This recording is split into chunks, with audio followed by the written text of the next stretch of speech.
Hi everyone, so those of you who follow me on Author Lisa Renee Jones on Facebook or YouTube know that I have a kitty cat named Julie, and my husband and I adore this little girl. She's our furry daughter, and we would do anything for her, including inventing a very special pet bed. Now, we were on a quest because she always wanted to be under something, but she couldn't get under it herself. She couldn't hide under a blanket herself very well. She couldn't easily get out. And when we got her the little cubby holes that are cut out, she just didn't like them. She didn't feel safe, warm, and secure. And that's a big deal for a lot of animals. And it's also a big deal for animals that have health issues. If they have arthritis, or they have not even a health issue, but short fur, and you live in a wintry environment, even air conditioning can, make them very cold.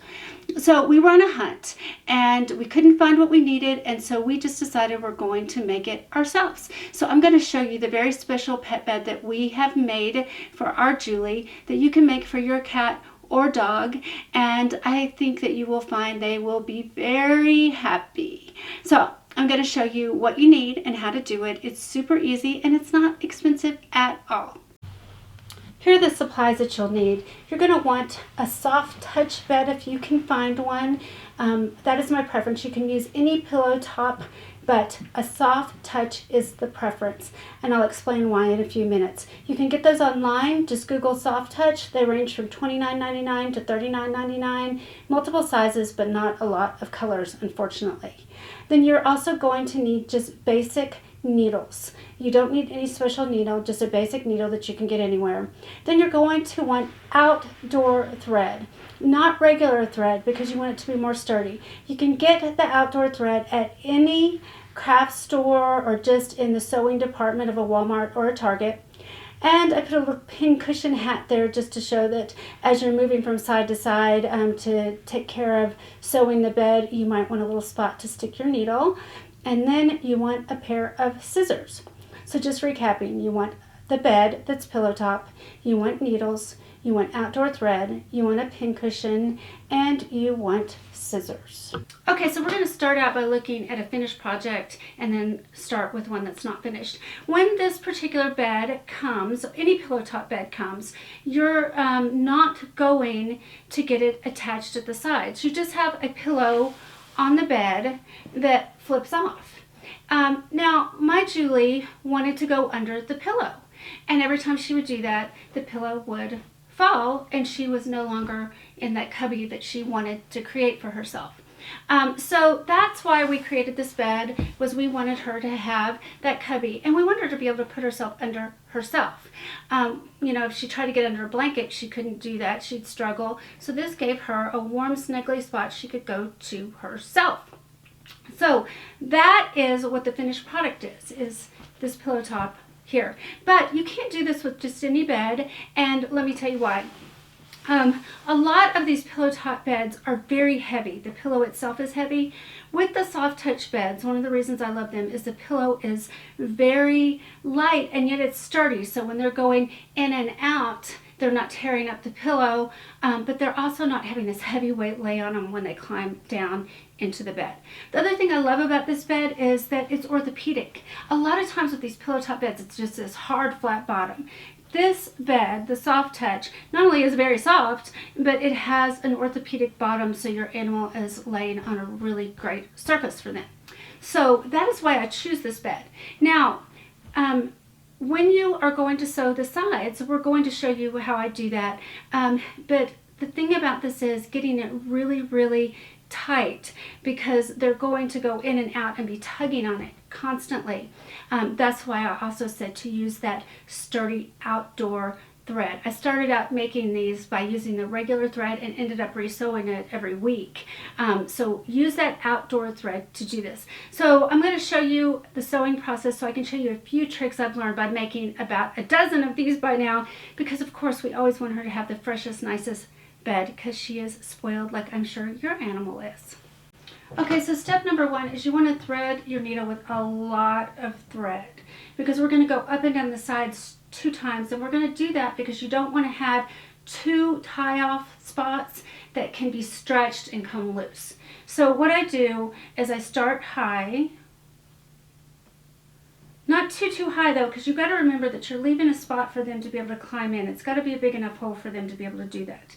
And I leave quite a bit of thread because I'm going to tie it off once I come back down. And then, you know, I get pretty deep into there, into that side. And I tend on this first round down not to go overly tight, because I'm going to go really tight when I come back down, and I'm kind of lazy like that. And I haven't found that it makes that much of a difference as long as I get it really well on the time back. So you're just going to go all the way down here.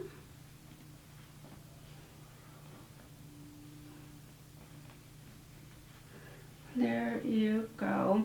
Now, one of the things I want to point out is on this side, I'm down pretty far here, but on this side, I'm not going to go down as far, because one of the things I find is if you have both sides really high and tight, then they kind of sit up almost on top of a bubble, whereas if you let it be able to sink down, then they're more comfortable, and it's easier for them to loosen the pillow and get under themselves as well. So don't go quite as far on one side as you do the other, so that you get that flexibility with the pillow. And then when you go back the other direction, you're going to be much tighter.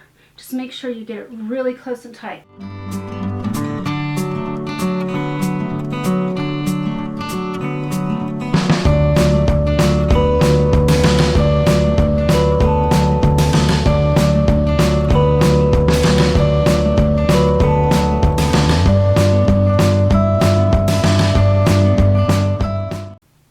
Okay, so next, and the reason I do so much thread is it never fails. If I don't do a big long strand, then I end up too short and I don't have enough. Better to just have a big huge long one, so that you know you'll have enough no matter how tight you pull it. Then tie it off really well and really tight, because it's going to take a lot of tugging often. And then because animals love to eat string, make sure you tie that or cut that off really well. So there you go. You have your finished product. They can go in through the bottom. Now, what I do is also one last little tip that I'm going to show you now to make this extra special for your animal. Okay, now it's time for the final very special touch, and that is adding heat. I buy Sunbeam velvet colored heating pads. You can get these on Amazon, usually about $29.99 with free shipping. Now, one of the things I love about these is they're detachable from the cord and they are washable. And with an animal, I think that that's very important. Heck, with me, that's very important. So now what you're going to do with this, and one of the reasons why I had you use that really tight thread, is you're going to stick this underneath here, and then your animal is going to have the perfect warm, snuggly spot to hide. And there you have it. What I think is perhaps the best pet bed on the planet, made by you and me. And I believe that your animal will love you even more now. And we all want our animals to love us more. So subscribe, come and see me, author Lisa Renee Jones. I'd love to hear from you, and I'll see you soon.